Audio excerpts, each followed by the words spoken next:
Merci d'être fidèle au programme de Gabon 24. L'émission, c'est Multisport 24, votre émission de l'actualité sportive. C'est vrai, le décor a un peu changé parce que c'est une édition un peu particulière. On va faire le point sur l'émission, le rôle, le statut également de l'Office national du développement du sport et de la culture. Avec moi, pour en parler, Romaric Zogo, voilà, notre ami.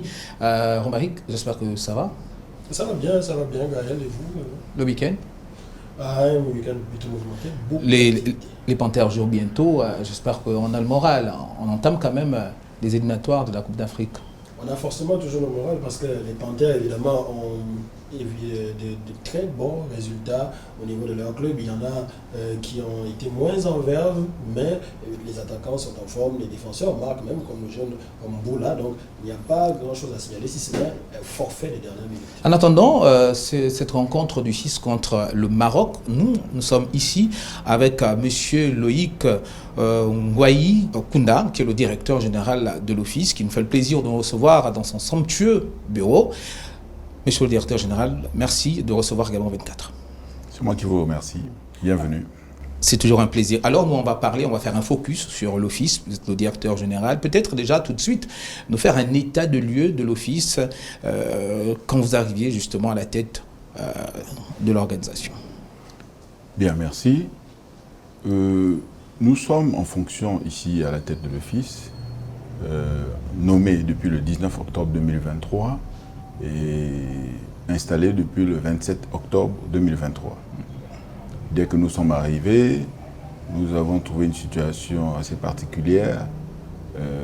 C'était l'organisation du match du 16 novembre 2023 à Franceville entre le Gabon et le Kenya.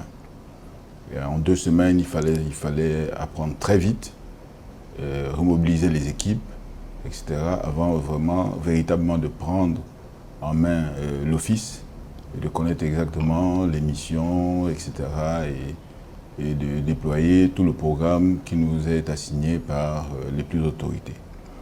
Alors, pour mieux maîtriser l'état des lieux, il faut comprendre les missions de l'Office.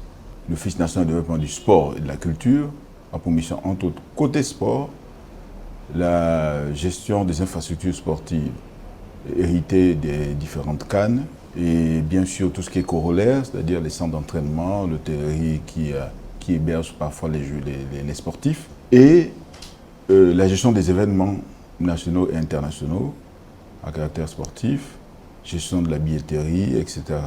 C'est ce qui est écrit au niveau des textes qui régissent l'Office. L'accompagnement aussi des fédérations et ligues, avec bien sûr en collaboration avec la Direction générale des sports et d'autres administrations.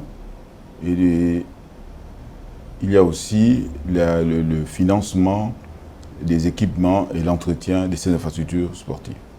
Côté culture, nous avons à peu près des missions similaires en termes d'infrastructures, de patrimoine culturel, d'accompagnement d'artistes, etc. Sauf que dans la réalité, dans les faits, nous n'avons pas la possibilité d'accompagner le pan culture.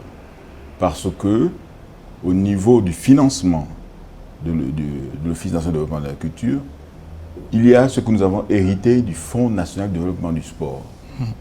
C'est un compte d'affectation spécial qui est constitué essentiellement de droits d'assises, qui sont les taxes sur les cigarettes, sur l'alcool et sur les jeux de hasard. Nous avons une quote-part dans ces droits d'assises. Sauf que c'est le compte d'affectation spécial sport qui n'est dédié qu'au sport.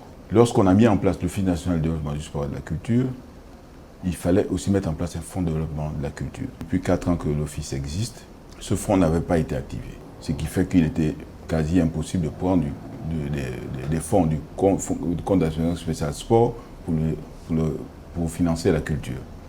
Mais avec le leadership de monsieur le ministre en charge des sports et de la culture, le docteur André Jacogan, et sous les instructions du président de la transition, président de la République, chef de l'État, le général Driss Cotter Oligui Nguema, le fonds de développement de la culture a été mis en place depuis quelque temps, depuis à peu près 2 mois.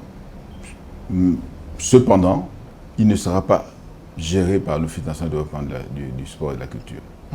il sera affecté dans une autre administration dépendant directement du ministère de la Culture, bien sûr. Et donc c'est à ce moment qu'on va voir comment réviser le texte de l'office pour qu'il devienne Office national de développement du sport uniquement. En matière d'état des lieux, puisque nous gérons les infrastructures sportives sur l'ensemble du territoire, surtout d'abord au départ hérité de la CAN, nous avons trouvé une situation assez désastreuse. Les infrastructures étaient relativement délabrées, la population en sait quelque chose, c'est des infrastructures qui étaient visibles, sauf le stade particulièrement de Franceville qui était maintenu tant bien que mal. À notre arrivée, nous avons reçu donc l'instruction présidentielle à travers le ministre des Sports de réhabiliter la plupart des infrastructures sportives à court et moyen terme. Ce qui commence à être fait, c'est visible. Concernant d'autres pans que les infrastructures, il y a aussi le personnel de l'office. Nous avons trouvé une situation assez particulière. Près de 95% du personnel de l'office bénéficie d'un contrat assez précaire, contrat de prestation. Et nous nous attelons à régulariser ces contrats afin qu'ils répondent aux normes nationales en matière d'emploi. Donc voilà un peu l'état des lieux que nous avons trouvé et donc que nous attelons à améliorer au fil de nos fonctions. Merci, monsieur le directeur général. Nous, on n'a rien contre nos amis, les acteurs culturels, mais on est là pour parler du sport essentiellement et on va parler des infrastructures puisque vous avez embrayé dessus avec Romaric Zogo, puisque vous nous avez concocté quelque chose justement concernant les infrastructures. On va regarder l'élément ensemble et puis on va se retrouver derrière pour en parler avec le directeur général. Un an désormais que les choses ont changé de façon significative au Gabon avec un coup d'éclat. Un changement de régime orchestré par le Comité pour la transition et la restauration des institutions afin d'inverser la spirale négative dans laquelle le pays était englué, causant du retard dans le développement de plusieurs secteurs à l'instar du sport.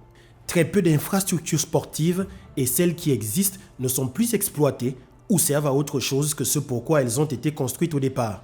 Des concerts, des meetings politiques, des célébrations associatives, tout sauf le sport.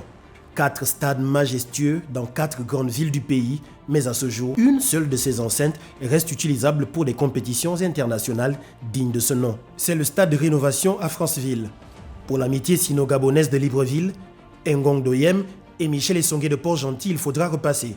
Un palais des sports devenu par la force des choses une salle de fête après avoir servi de centre de traitement ambulatoire durant la période Covid. Les militaires arrivent au pouvoir avec à leur tête un général, Brice Clotaire Oligingema, sportif dans l'âme et heureusement. Dans la foulée, des instructions claires sont données à l'Office national du développement du sport et de la culture pour poursuivre l'œuvre faiblement entamée par le passé, celle de la construction de nouveaux plateaux et espaces sportifs de proximité dédiés à la pratique du sport et pour l'entretien du corps et le maintien de la santé. Ces espaces arrivent comme des bouées de sauvetage pour plusieurs couches de la société.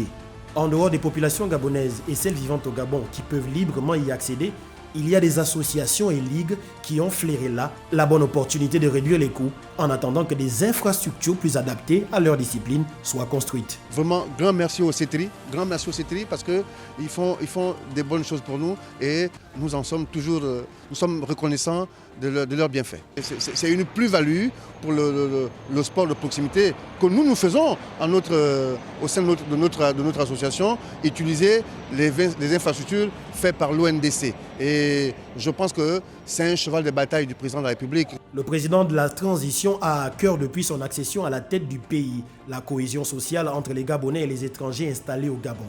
Il prône le vivre ensemble et la solidarité et favorise dans le même temps la diminution de la délinquance juvénile, résultat d'un manque criard d'occupation pour la jeunesse gabonaise. Les œuvres du président de la transition sont visibles. Et en termes de sport, nous avons la réalisation du plateau de sport de Bikele, qui est un chef-d'œuvre. Et vraiment dire, c'est un coup de chapeau. Tant qu'il y a la multitude de plateaux de sport de proximité, il y aura la réduction du taux de banditisme. C'est le manque de structures sportives de proximité qui occasionne parfois la naissance de ce fléau-là. En dehors bien sûr de l'initiation à un sport ou à sa pratique par des professionnels ou amateurs, d'un simple maintien de forme ou d'un exutoire, il y a la dimension sociale de tels espaces. En effet, ceux-ci constituent également en soi des espaces de socialisation et de rencontre. Ce ne sont pas les jeunes Gabonais qui en profitent au quotidien qui diront le contraire. Je pense que ce genre d'infrastructure, ça peut être un moyen pour les jeunes de ne pas virer dans la délinquance. Plutôt que de virer dans la délinquance, ils peuvent jouer au basket, visiter ce genre de lieu et se divertir. C'est vrai qu'avant, c'était beaucoup plus difficile de pouvoir jouer à l'extérieur que dans les lycées. Et ça nous arrange beaucoup parce qu'il y a de plus en plus de terrains, que ce soit la baie des Rois ou ici. Et de plus en plus, des terrains s'ouvrent pour pouvoir permettre à tous les basketteurs de pouvoir jouer où ils veulent. Oui, l'oisiveté est mère de tous les vices. La consommation excessive et non mesurée de l'alcool, du tabac ou de toute substance illicite, vecteur de la décadence sans cesse grandissante de la jeune génération. Vivement que le CTRI poursuive sur sa lancée, celle de fournir de plus en plus d'espaces de ce type aux populations gabonaises.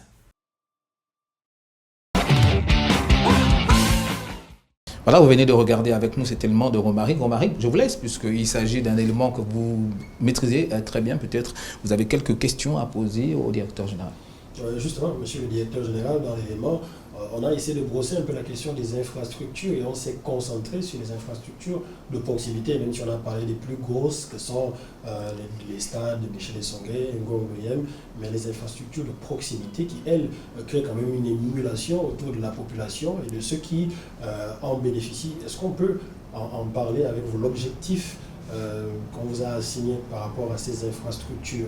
Est-ce qu'on peut savoir en termes de chiffres, en termes d'installation de ces infrastructures, que ce soit à Libreville et à l'intérieur du pays? Lorsque nous sommes arrivés à l'office, à la tête de l'office, nous avons trouvé un certain nombre de projets.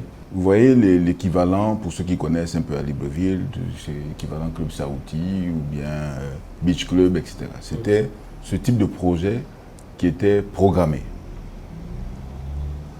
Lors d'une séance accordée par le président de la transition, président de la République, chef de l'État, une audience qu'il nous a accordée, il nous a expliqué sa vision.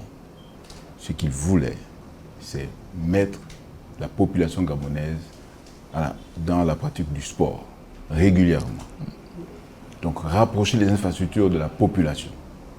C'est à ce moment qu'on parle d'infrastructures sportives de proximité. Donc il fallait revoir le modèle qui était prévu à l'avance au niveau de l'office. C'est dans ce sens qu'il fallait matérialiser cette vision et nous nous sommes attelés avec les équipes à mettre en place un plan de développement de ces infrastructures de proximité. La première étape de ce plan, c'est l'identification des sites. On peut se dire que le Gabon, c'est un pays vaste, donc normalement, il ne doit pas avoir de problème de parcelles, d'endroits où on peut installer les sites. Mais étant donné que la vision présidentielle parle de mettre en place une infrastructure de proximité, donc dans les quartiers, vous comprenez que la donne change. C'est un peu plus difficile de trouver des espaces. Donc, à l'intérieur, c'était relativement facile, parce qu'il y a quand même encore des espaces libres dans les villes. C'est en plein cœur des villes. En plein cœur, voilà. Mais à Libreville, c'était tout un casse-tête. On a quand même pu identifier certains sites. Et d'ailleurs, quand vous avez remarqué, je vais parler plutôt de maintenant le Grand Libreville, on a remarqué pour le projet de Bikele par exemple, lorsque nous sommes allés à Bikele, sous instruction du président, notre objectif était d'installer le plateau sportif au niveau de ce qu'on appelle la cité administrative, la place administrative, là où il y a la mairie, le magasin à côté, le grand magasin, le centre commercial et la place de l'Indépendance. C'était notre objectif. Sur place, une haute autorité de la République nous a indiqué qu'il serait préférable de se mettre à côté des établissements.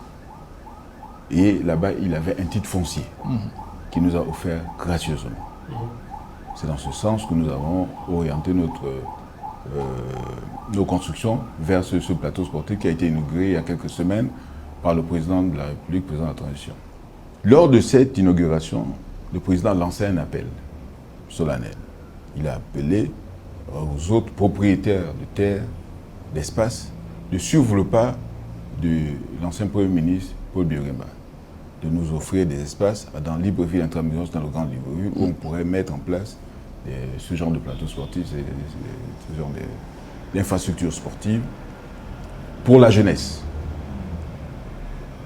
Et donc, après avoir fait le tour entre février et mai 2024, le tour du Gabon, les équipes de l'Office, nous avons pu recueillir, en tout cas dans les endroits où on pourrait recevoir la population aisément, 61 sites identifiés. Les 61 sites font l'objet ont fait l'objet de discussions avec les populations pour savoir quel type d'infrastructure on pourrait installer sur le site. Vous parlez de 61 sites seulement dans le Grand Libreville ou l'ensemble du pays? L'ensemble du pays. D'accord. L'ensemble du pays, principalement dans les villes et quelques départements. Et il fallait identifier maintenant le type d'infrastructure sportive. Vous savez, il y a une différence entre un terrain de football, un terrain de basket, un terrain de multisport, un terrain de hand, etc. Donc, selon la superficie que nous trouvions, on peut décider, on peut voir, et selon aussi l'activité pratiquée par la jeunesse l'activité phare. On ne peut pas venir imposer à des jeunes que, bon voilà, vous jouez au foot, maintenant vous allez jouer au basket. C'est pas possible, n'est-ce pas? Et l'autre volet aussi, c'est les pratiques des arts martiaux qu'on doit aussi promouvoir. Justement. Et la boxe aussi. Donc faire des dojos et des complexes où on peut recevoir aussi des rings de boxe, etc., des sports de combat. Donc c'est tout ça qui a été recueilli. Ça, c'est la phase d'identification avec des indications sur l'activité qu'on pourrait y mener. Ensuite, il y a la phase d'étude. Là, ça demande une expertise particulière, donc on est obligé de faire appel à des cabinets spécialisés qui vont étudier pour voir comment le coût, etc., comment les choses peuvent être construites, le type de terrain, parce que parfois les terrains un peu sablonneux, marécageux, en terre, etc., où il y a des plateformes préexistantes aussi. C'était le cas par exemple en Dendé, où il y a eu des plateformes préexistantes mais qui n'avaient pas abouti, n'est-ce pas? Voilà, ça varie selon la distance aussi. Construire un plateau sportif à Mekambo, c'est différent de construire un Toum. Donc, vous voyez un peu, la dernière étape, c'est en deux phases. Il y a la levée de fonds, savoir où on prend les fonds. Si c'est au niveau de l'office, comme le plateau de Bikele, qui est financement 100% office, ou alors il y a aussi des partenaires qui peuvent être privés, partenaires privés ou institutionnels, qui peuvent nous accompagner dans la construction de ces plateaux. Au moment où on parle, la plupart des études sont quasiment bouclées. D'ici la fin de septembre, tout sera disponible. Nous souhaitons lancer en même temps la majorité des plateaux. Nous avons une ambition minimale de 40 plateaux à mettre en place, maximum de 50 pour d'ici juin 2025.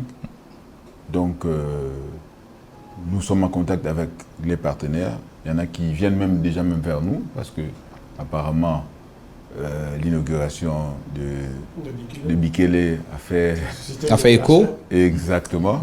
Et donc des grands partenaires de ce pays, entreprises pétrolières, etc., viennent vers nous pour demander comment on peut faire, etc., pour nous accompagner dans ce volet-là.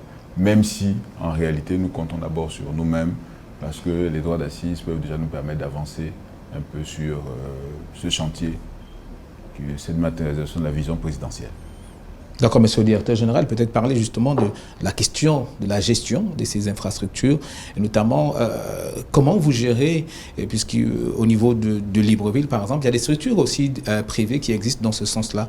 Alors, comment la question est étudiée? Bien, effectivement, lorsque nous sommes arrivés, nous avons trouvé, le modèle que nous avons trouvé, c'est que les infrastructures qui étaient mises en place étaient offertes aux municipalités pour leur gestion. Mais à y regarder de près, le bilan est un peu mitigé par rapport à cette gestion. Je prends l'exemple du PK7, l'infrastructure qui est au PK7. La gestion de ces infrastructures laisse à désirer. Bien, nous sommes en train de réfléchir à un nouveau modèle. Un modèle qui va responsabiliser un peu plus les populations, en associant les associations de quartier, associations sportives de quartier. Bien sûr, nous-mêmes, on a un regard ainsi que la municipalité locale, mais plus mettre en avant les associations de quartier sur la responsabilité. Et donc c'est un peu dans ce sens-là que nous allons. Nous devons formaliser tout ça. Et le moment venu, nous allons le présenter lorsque toutes les infrastructures seront prêtes. D'accord, merci Monsieur le Directeur Général. On va avancer justement avec l'entretien de Multisport 24 concocté par notre ami John Fitzgerald. Et puis on se retrouve derrière.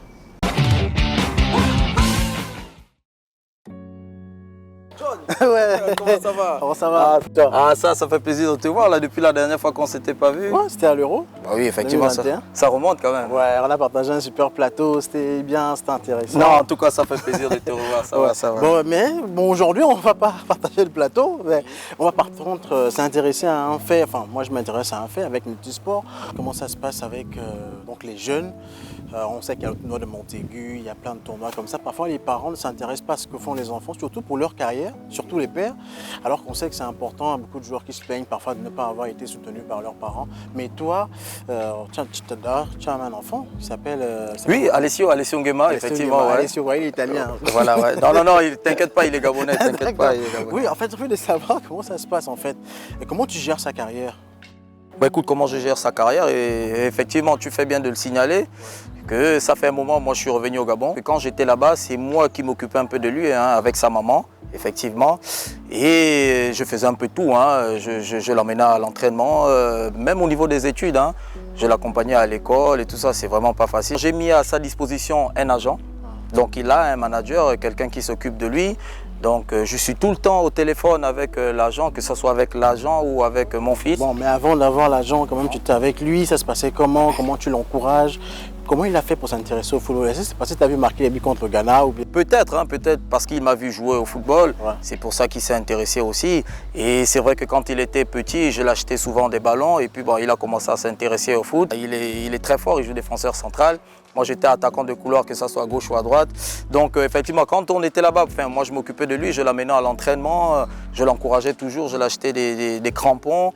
Avec sa maman, on faisait son sac pour aller à l'entraînement. On venait regarder les matchs parce que c'est important pour les parents, que ce soit les entraînements ou les matchs officiels.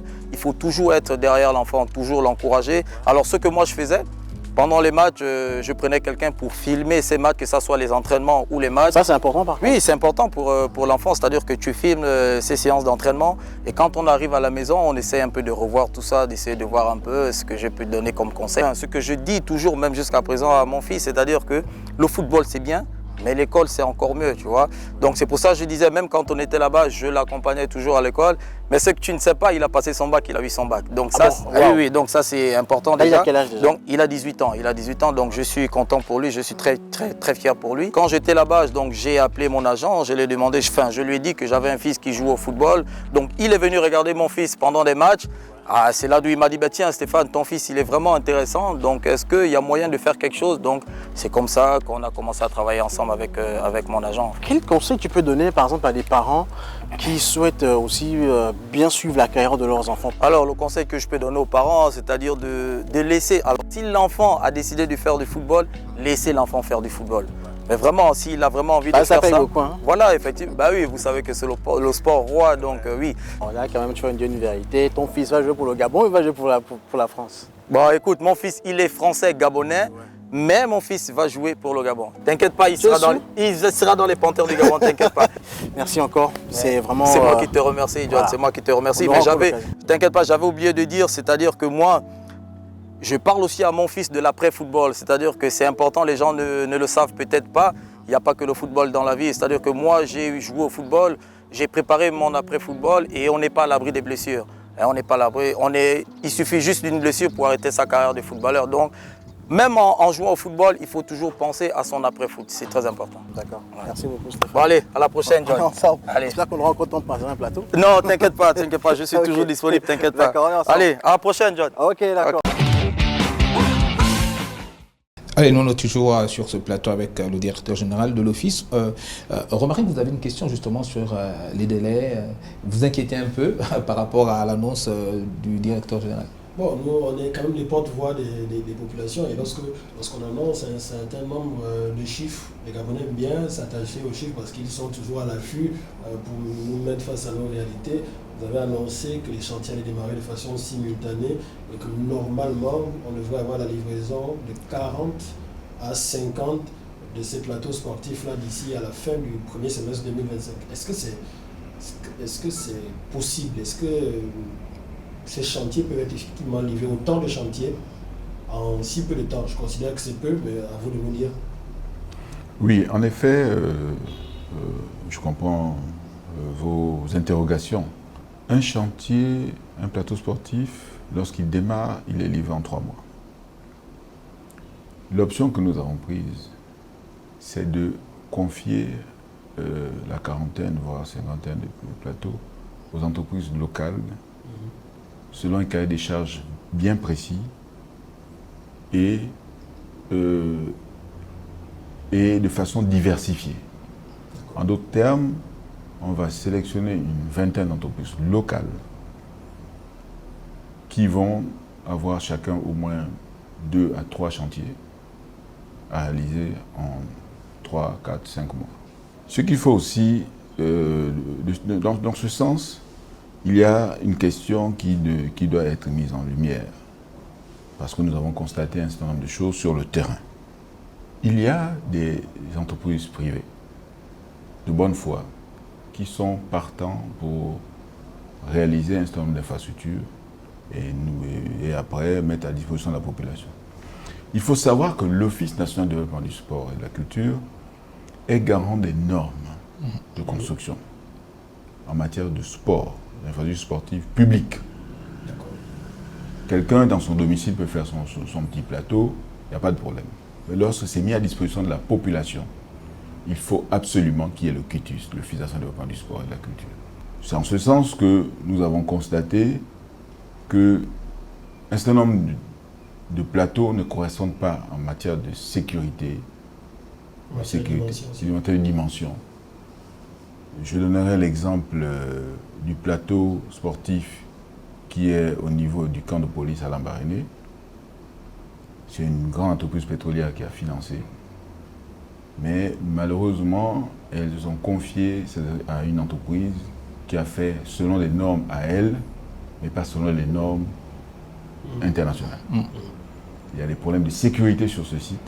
C'est pourquoi ce site n'a toujours pas été livré. Même chose au niveau de Bakumba. Là-bas, c'est plutôt un problème de dimension. Une entreprise minière très connue a financé la construction d'un plateau sportif, mais le constructeur aussi a fait comme il voulait, etc. Et ça, c'est un peu partout. Il y a aussi ce problème au niveau de la place de l'indépendance de Franceville. Vous voyez un plateau qui est là, en termes de sécurité, pour les enfants, ça pose un problème. Donc, au vu de cela, l'Office a mis en place un certain nombre de cahiers des charges, un certain nombre de normes que nous mettons à disposition de toute personne, personnalité morale ou physique, qui souhaite mettre en place des plateaux sportifs. Donc, nous pensons, et des études ont été faites, nous pensons que selon nos ambitions, il est possible de réaliser ces plateaux d'ici le mois de juin 2025. Merci, monsieur le directeur général. On va faire une petite pause, le temps pour nous de souffler pour revenir pour la deuxième partie de notre émission.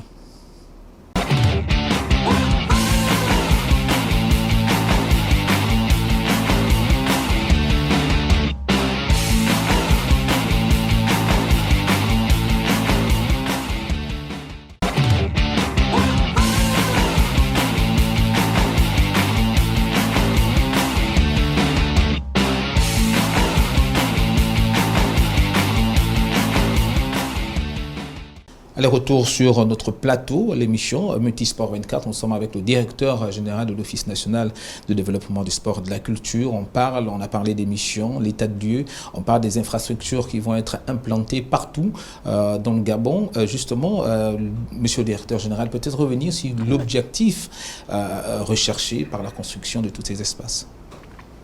Bien. Il faut dire que l'objectif nous a été présenté clairement par le concepteur de cette vision. le président de la République, il nous a clairement dit, et il a même martelé le jour de l'inauguration du plateau sportif de Bikele, que le sport, c'est un véritable levier de santé, de cohésion sociale et de discipline aussi. Vous savez, lorsque je ne vous apprends rien, pratiquer une activité sportive permet de maintenir, de prévenir même certaines maladies et de maintenir un état de santé optimal. En matière de discipline citoyenne, l'actualité nous montre clairement. Vous avez vu ce qui se passe à Port-Gentil et dans certains quartiers, dans d'autres coins, comme à Mwanda, comme on a vu dans plusieurs de vos reportages, n'est-ce pas, que l'oisiveté amène parfois les enfants, les jeunes, et peut-être moins jeunes, à s'adonner à des activités qui ne correspondent pas à une vie citoyenne correcte, n'est-ce pas? Il y a aussi la partie importante, le vivre ensemble. Le vivre ensemble. Ces points ont été présentés par le chef de l'État, lui-même issu qui a vécu dans les quartiers, lui-même aussi, les quartiers, les villages de ce pays. Il a une expérience personnelle sur ces pratiques de sport de proximité. Moi-même, je suis issu d'un quartier connu, c'est un camp militaire, je suis fils de policier, j'ai vécu au camp de la Fopi. Lorsque nous quittions l'école, à la fin des cours, la première chose à laquelle on pensait, c'est faire des affrontements, tel quartier contre tel quartier, tel bloc contre tel bloc, telle classe contre telle classe. C'était ça essentiellement.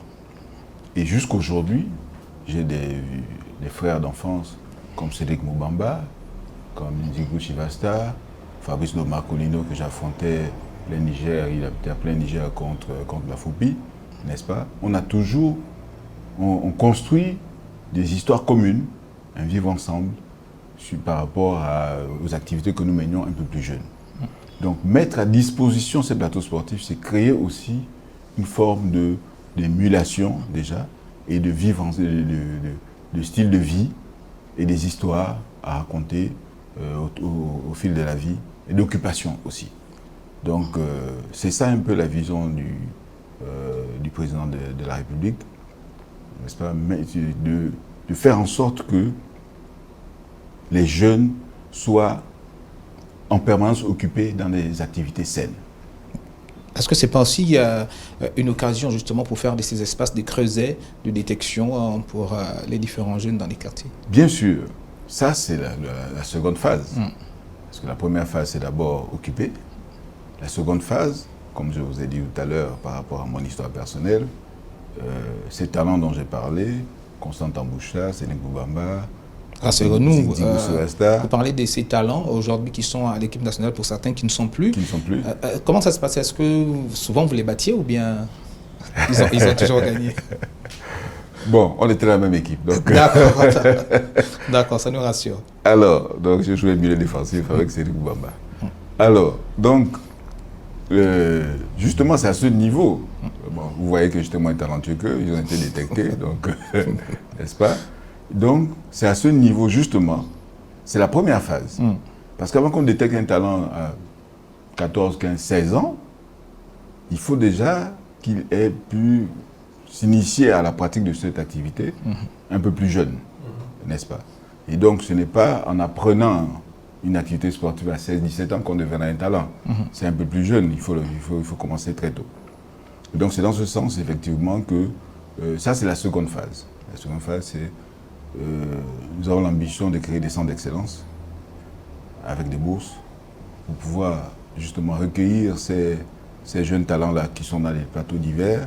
On connaît l'histoire de joueurs comme Messi, qui jouaient effectivement au quartier et qui ont été détectés à 12 ans dans les conditions de quartier avant d'aller à Barcelone, à 12 ans.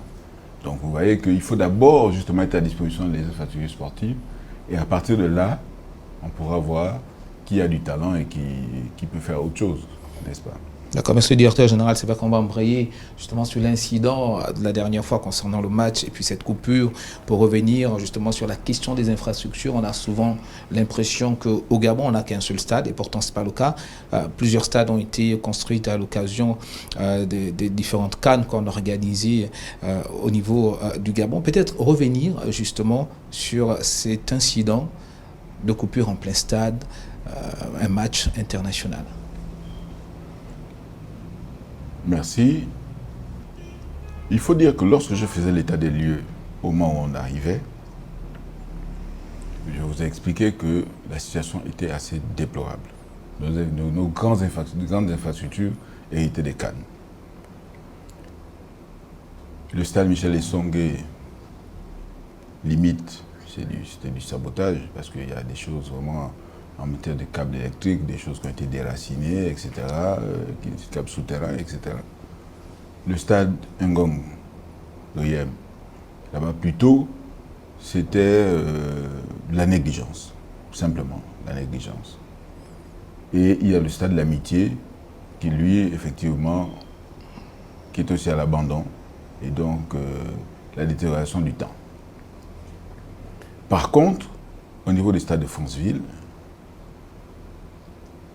peut-être par des choix stratégiques, je ne sais pas, mais ce stade avait été maintenu tant bien que mal. Quelques travaux d'entretien, etc. Mais il y a des pans, je pense, après réflexion, après enquête, qui avaient été particulièrement négligés. Et on peut mettre aujourd'hui, après enquête, qu'il y a ce volet des groupes électrogènes, etc., qui nécessitait plus une maintenance un peu plus approfondie et qui, voilà, faute peut-être de moyens ou d'affectation de ces moyens-là. Qu'est-ce qui s'est passé à Franceville en début juin, lors du match Gabon-Gambie? Il y a simplement... D'abord, il faut expliquer qu'il y a 4 groupes électrogènes, il y a 5 groupes électrogènes au niveau du stade, 4 qui gèrent l'infrastructure en totalité et un groupe qui gère la partie purement les LED, tout ce qui est les écrans qui sont autour du stade là, un groupe spécial. C'est pourquoi lors de la coupure, les LED fonctionnaient correctement, mais tout le reste était dans l'obscurité. Lors d'un match international, il y a des normes FIFA et CAF. Ces normes disent qu'une infrastructure sportive qui reçoit un match international doit être autonome en énergie. Ne doit pas dépendre de l'énergie domestique. Autonome en énergie. Donc, bien sûr, nous, ce sont les groupes électrogènes. D'autres, ils ont peut-être d'autres types d'énergie, mais nous, c'est sur cette base-là que nous allons. À chaque match, nous mobilisons une entreprise locale et internationale qui a une réputation internationale pour gérer ces groupes électrogènes-là, qui ont été commandés par eux-mêmes auprès d'un constructeur dont la base est en Angleterre. Donc, les groupes ont été installés, ça a fonctionné depuis 2017, avec des techniciens qui ont été formés par l'entreprise qui a construit les groupes. Et à chaque match, ils sont mobilisés pour gérer ces groupes-là. Au moment où je parle, nous sommes le 2 septembre. Le match, c'est le 10 septembre 2024. Depuis quelques jours, les personnels de cette entreprise sont sur place, ont déjà fait les tests. Hier, les groupes ont tourné normalement parce qu'ils ont réparé le souci, le problème. Qu'est-ce qui s'est passé donc? C'était juste un câble de connexion qui a grillé. Connexion entre les groupes et une sorte de centrale, n'est-ce pas, qui après distribue l'électricité au niveau de tous les volets de toute l'enceinte du stade. C'est un câble qui a grillé, n'est-ce pas? Là encore, ça peut être un problème technique. Nous tous, nous connaissons comment ça se passe, comment avec les véhicules par exemple, on peut avoir une crevaison, on peut avoir une courroie qui s'est coupée, etc., n'est-ce pas? Là où nous avons été un peu nous avons fait part de nos remarques auprès des gestionnaires de ces groupes. C'est juste le temps de réaction entre la coupure et le retour de l'électricité. Parce que normalement, selon les process mis en place, en moins de 5 minutes, je dis même en 1 minute, on devait arrêter les groupes, on devait passer des groupes électrogènes à l'électricité domestique, le temps de voir si on peut revenir sur le groupe après, n'est-ce pas? Ça, c'est prévu par les textes internationaux, n'est-ce pas? Là, on est parti pour 30 minutes, un peu plus. 30 minutes, à peu près. La limite, c'est international avant d'accorder, de reporter le match ou d'accorder une défaite à l'équipe qui reçoit, c'est 45 minutes. Et ça, ce n'était pas normal. Donc, à ce niveau, nous avons investigué. Donc, un certain nombre de formations complémentaires ont été mises en place. Et là, à notre niveau, nous avons pris des consultants, de l'office cette fois-ci, parce que nous n'avions pas des spécialistes dans ce domaine-là. Nous avons pris des consultants qui, au moment des matchs, sont nos yeux et nos oreilles et qui peuvent accompagner ces spécialistes de l'entreprise qui gère les groupes pour que de tels incidents soient mieux gérés à l'avenir. Il n'est pas interdit d'avoir ce type d'incident. Au niveau international, nous avons déjà vu des compétitions, telles la Champions League, où il y a eu des coupures d'électricité, mais ça a été géré en 2 minutes.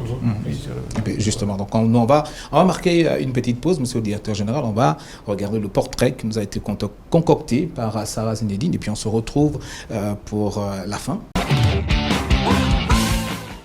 Bienvenue dans ce nouveau numéro du Portrait de Multisport 24. Aujourd'hui, nous rencontrons Lashwana Senghor, la numéro 10 de l'Atlético Akonda. Actuellement, c'est elle qui fait sensation en termes de jeune espoir du football féminin du Gabon. Elle évolue actuellement dans l'équipe nationale du Gabon, mais également au sein du club Atlético Akonda. Aujourd'hui, nous allons découvrir son histoire, quand, pourquoi et comment a-t-elle débuté dans le football.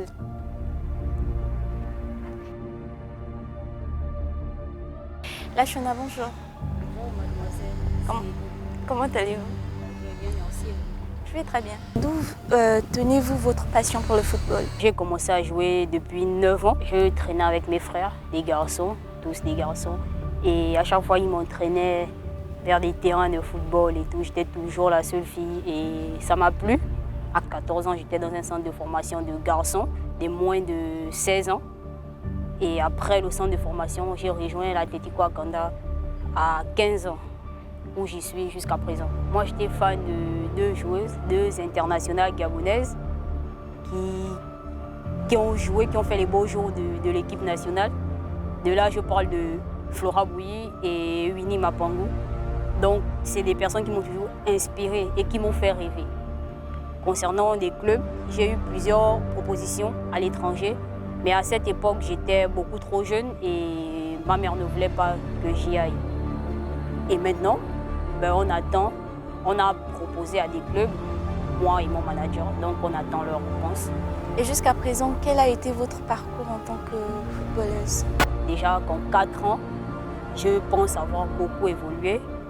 Et de là, je suis sortie avec 2 sélections. Celle avec les moins de 20 ans et celle avec l'équipe première. Je dirais que ça s'est passé pas très mal, bien pour moi. Et concernant votre intégration au sein de l'équipe nationale féminine? Déjà, moi j'étais habituée à jouer avec les garçons. Mais quand j'ai commencé à jouer avec des filles, moi je ne me disais pas qu'il y avait autant de filles qui jouaient au football au Gabon. Et quand j'ai commencé à jouer avec des filles, j'ai vu le niveau de certaines. J'étais ébahie, en même temps épanouie de jouer avec ces filles et je savais forcément que je devais évoluer dans ce cadre-là parce que je connaissais les grandes de là-bas depuis. On avait l'habitude de jouer, c'est des grandes qui m'ont toujours encadré dans le football. Donc c'était facile pour moi en fait, c'était trop facile. Vous avez été récemment en Afrique du Sud pour un stage au sein du club Mamelodi Sundowns.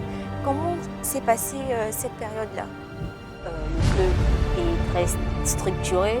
Ils sont très professionnels, j'ai beaucoup appris là-bas et le coach et les joueuses m'ont très bien reçu. J'ai passé 3 semaines, je devais faire 2, j'ai passé 3 semaines. Ils ont bien voulu me garder mais le quota d'étrangères était déjà élevé. Donc je suis là à attendre de la prochaine saison. Quels sont vos rêves? Mon rêve en tant que footballeuse, c'est de jouer au plus haut niveau, dans les meilleurs clubs possibles, de préférence en Europe. Et je sais que de là, il va falloir que je travaille 2 fois, 3 fois plus. Et je compte y parvenir. Merci Lachouane. Le football est encore un sport très masculinisé, mais si vous croyez en vous et que vous avez des rêves et que vous croyez bien évidemment en eux, vous pouvez le faire. Lachouana Senghor l'a fait et elle continue de le faire. Aujourd'hui, elle est classée comme étant la jeune étoile montante du football féminin au Gabon. Et vous également, vous pouvez devenir ces étoiles. Vous pouvez également en devenir. Il suffit que vous puissiez croire en vous, mais surtout croire en vos rêves. Car tout est possible à qui ose, croit et rêve. A très bientôt pour un nouveau numéro du Portrait de Multisport 24. Retour sur notre plateau, toujours avec le directeur général de l'Office national de développement de sport. Romaric, monsieur le directeur général est revenu justement sur l'incident de Franceville. On espère que ça ne va plus se reproduire puisqu'on a un match le 10 septembre. Peut-être également revenir sur d'autres questions de fond, notamment pour les autres stades. Des questions de fond, justement, on se poserait la question, est-ce que ce n'est pas aussi la surexploitation de ce stade-là qui cause qu'on puisse se retrouver avec ce genre de problème? Et on se pose justement la question, et les autres stades, pourquoi depuis le temps qu'on en parle, n'ont-ils pas été remis au bout du jour ou alors aux normes de la CAF et de la FIFA pour abriter des matchs? On parle beaucoup du stade d'Engon qui serait prêt ou qui pourrait être prêt pour les prochains matchs. Votre avis sur la question? Comme on l'a dit précédemment, la situation que nous avons trouvée était déplorable pour tous les stades. Même celui de Franceville, il y a des choses, il y avait quelques pans techniques à revoir que nous nous attelons actuellement à régler.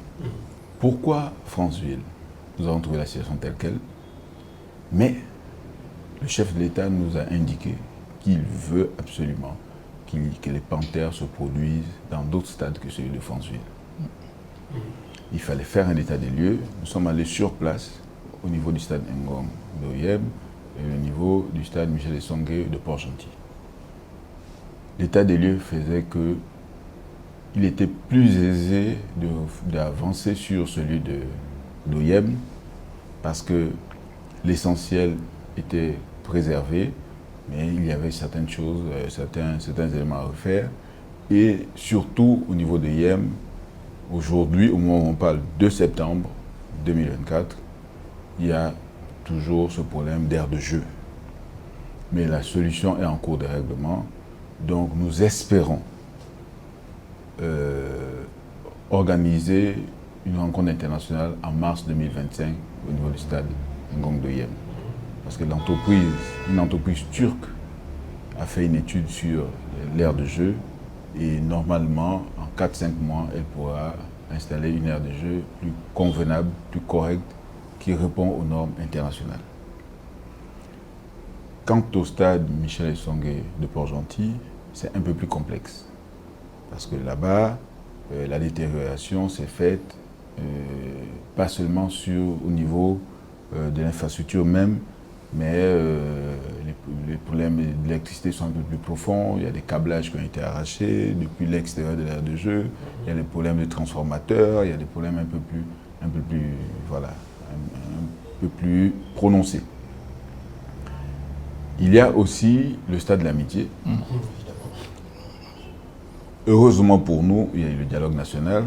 Nous avons eu un appui assez important du ministère du Budget qui a financé la réfection de l'aile ouest, n'est-ce pas?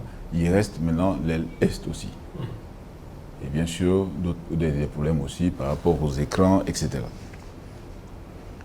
Donc, ce qu'il faut retenir, c'est que la volonté est là de réfectionner ces stades et les mettre aux normes internationales. Mais en attendant qu'ils soient aux normes, on est obligé de rester sur l'existant. Donc au niveau de Franceville. Donc les matchs d'octobre, de septembre là déjà, octobre et novembre qui accueillent les éliminatoires de la CAN, se passeront à Franceville en attendant la mise en place de l'aire de jeu et de régler les problèmes d'énergie qu'il y a aussi au niveau du stade d'Oyem. Par contre, il faut aussi que la population soit informée d'un certain nombre de faits. Quand on dit qu'un stade est aux normes, ce n'est pas que l'infrastructure. Ce n'est pas que l'aire de jeu, ce n'est pas que l'infrastructure qu'on voit. Un stade est aux normes, ou on pourrait peut-être dire, une ville est aux normes, parce qu'il faut aussi les structures d'hébergement. Et les structures sanitaires. Structures sanitaires. Les infrastructures routières également. Routières, etc. Le transport. Ça, il faut bien que ce soit clair à ce niveau, que s'il faut qu'on accueille en 2025 un match international, il faut les inspecteurs, la CAF FIFA, viendront regarder tous ces volets-là. Ce ne sera pas que le stade. Nous, Office, notre mission, c'est mettre le stade aux normes.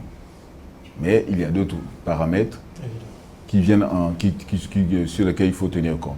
Je vous donne un exemple. Il y a un pays d'Afrique qui n'a pas pu abriter un match international juste à cause de la qualité de l'eau. D'accord. C'est-à-dire que le stade est aux normes, mais l'eau posait un problème. Donc, ils ont dit non, réglez le problème de l'eau avant de pouvoir accueillir un match dans cette ville-là. C'est pour vous dire que l'Office fait sa part, mais il y a d'autres volets. Parce que c'est une question transversale quand même. C'est une question transversale, comme vous dites. D'accord. Peut-être, monsieur le directeur général, revenir sur la question de l'entretien, parce que si aujourd'hui on déplore quand même l'état dans lequel le stade de l'Amitié se trouve, alors qu'on a joué plusieurs matchs sur ce terrain, est-ce que la question de l'entretien également a été étudiée au niveau de l'Office ? Parce que réfectionner un stade et le mettre aux normes, c'est très bien, mais derrière, il faut également penser en entretien pour que ce stade, sur 10, 15, 20 ans, continue d'abriter des matchs régulièrement. Effectivement, nous y avons pensé, et c'est pourquoi nous nous attelons de travailler avec les instances qui gèrent les finances au niveau du Gabon, pour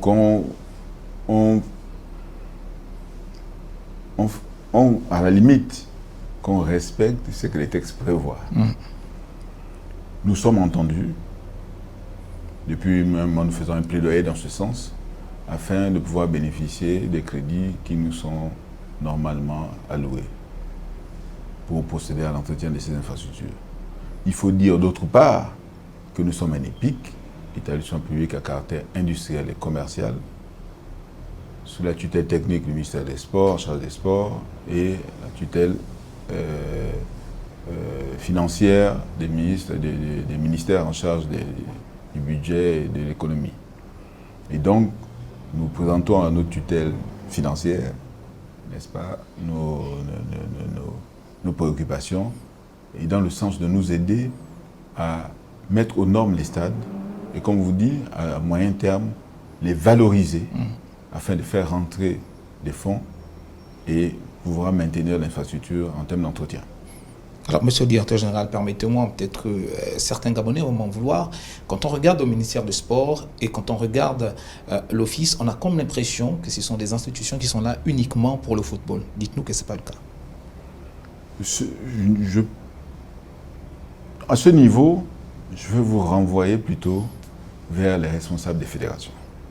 D'accord. Les différentes fédérations, n'est-ce pas? Je ne vais pas faire me lancer dans un auto-jugement ou une auto-satisfaction, non, pas du tout. Je vais vous demander d'aller vers les différentes fédérations pour voir qu'est-ce qui a changé entre notre arrivée et auparavant. Sans influencer qui que ce soit, mais je pense qu'aujourd'hui, on ne peut pas dire que l'Office s'est concentré uniquement sur le football. C'est simplement les infrastructures qui sont les plus visibles, les plus, voilà. Les événements les plus importants qu'on organise dans le pays, c'est sur le foot, c'est pourquoi on entend plus parler de ça. Mais je vous garantis que, vous voyez même en termes d'infrastructure, jusqu'à présent, on n'a pas livré un nouveau terrain de foot. Pourtant, c'est prévu. Mais le chef de l'État nous a dit, commencez par faire ceci, faire cela. Il faut aussi préciser que ces infrastructures que nous mettons en place tiennent compte d'une vision particulière du chef de l'État, qu'on n'a pas vu même ailleurs, où il tient à ce qui est des espaces fitness, n'est-ce pas? Les espaces fitness, ça n'existe pas. Souvent, on a tourné dans ces pays. Les espaces fitness, en général, ce sont les sports en salle et tout. Mais nous, on met le fitness en plein air. Et ça, c'est la vision personnelle du président de la République. Au-delà de ça, il y a la première dame qui nous a aussi demandé de mettre en place des espaces de jeu pour enfants à côté. Donc, pour vous dire que ça ne tourne pas qu'autour du football, il y a un certain nombre de choses qui tournent là, n'est-ce pas? Parce que bon, le fait que les enfants soient à proximité de l'espace sportif, ça donne aussi envie aux enfants, même si c'est des tout petits, ça peut donner de l'émulation et tout, voilà. Et puis ça permet aussi aux couples, aux familles, de venir, monsieur joue il pratique telle activité sportive, madame sur une autre activité, et l'enfant, voilà. Donc, amener les familles à se rapprocher, à pratiquer des activités sportives en collectivité. Oui, allez-y, en 30 secondes. Gaël, en 30 secondes. Donner un mot vraiment définitif sur la question. Nous avons eu sur le terrain la question posée par des enfants qui étaient sur le terrain et qui demandaient sur la gratuité ou non de ces espaces-là, parce qu'on ne sait pas toujours lorsqu'ils sont ouverts comme ça. Parfois, on peut arriver, on nous dit oui, vous devez payer, ou alors est-ce que c'est totalement gratuit? Je disais en préambule, lorsque vous me posez la question sur la gestion de ces espaces, que nous sommes en train de travailler sur un modèle avec les associations locales. Les associations sportives locales et les collectivités locales. Il est clair qu'on a parlé du problème d'entretien, et donc ça nécessite des moyens.